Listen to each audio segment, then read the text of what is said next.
What are we doing here? And where are we gonna go? It's like we just woke up one morning, and then it's welcome to the show. Don't ask any questions, just go with the flow. Make as much money as you can, and try your best not to get broke. Copy everything you see on the TV, from the hairstyles to the clothes, and don't think too often, just do exactly as you're told. And if you ever get confused, then just turn towards the alcohol. You'll still hear your thoughts, then just turn up the radio as you learn to live a lifestyle of drugs, sex, and rock and roll. But in all honesty, I just need to know, is there more to the cycle than growing and getting old? Living and dying just to leave behind a happy home and a whole lot of property that somebody else is going to own.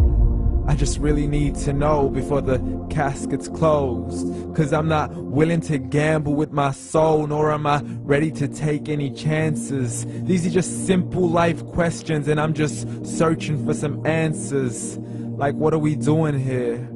And what is our purpose? How did we get here, and who made us so perfect? And what happens once we go, or is this world all really worth it? Questions we don't answer because apparently we don't really have to. There's no purpose to this life and our existence is merely natural. Then in that case, please let me ask you, did you create yourself, or was it somebody else who had fashioned you? 'Cause you're a being that's impeccable, faultless and unparalleled. You're a product of supreme intelligence, and I'm merely being rational. For there isn't a camera on this earth that can come close to the human eye, nor a computer that can compete alongside the human mind. And if the whole world was to come together, we wouldn't be able to create a single fly. So many signs, yet we still deny.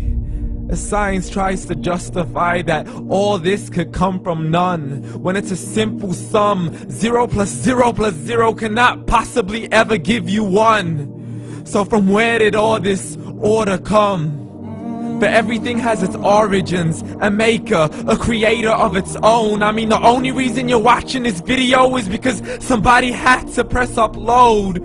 So we can believe in the Big Bang, but I'd rather believe in He who caused it to explode.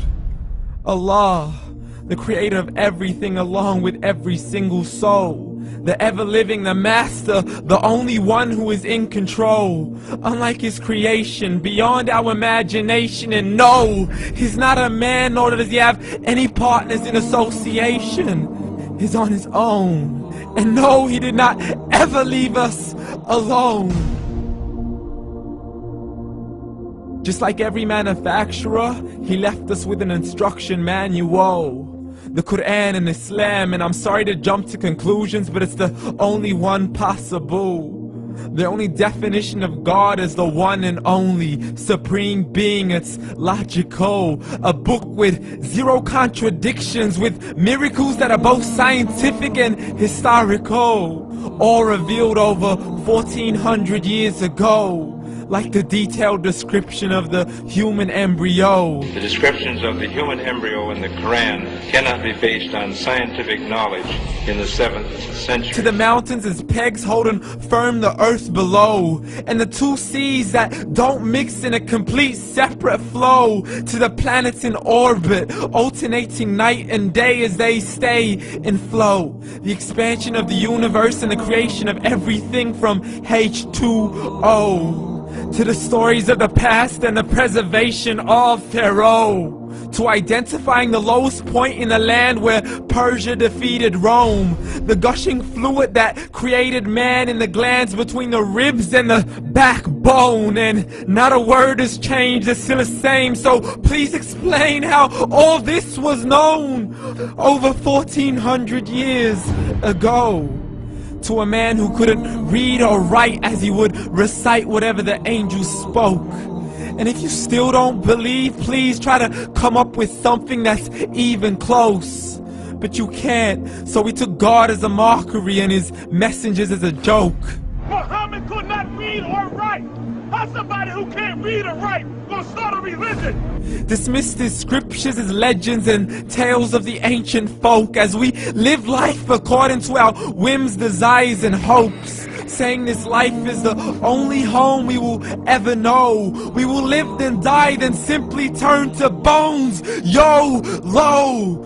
Correction, after the grass dies, the rain arrives and it regrows, and Allah promises to do the same thing to your very soul and bring you back from your very fingertips to your toes, as the all-seeing supreme being watches us so close, and we are surely being tested in our wealth, our health, and our self, and everything that we've been blessed with. So believe, for we will surely be resurrected and be brought back to our Lord and account for every single deed, as He hands us our books and orders us to read.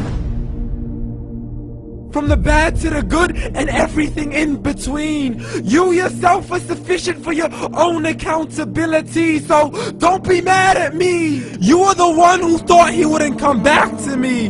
I gave you a whole life long to search after me, but you were busy in all that which was temporary. So read, and glad tidings to all those who believed. And if you disbelieve, read. And don't let that day be the first day you find out what your life really means. Read.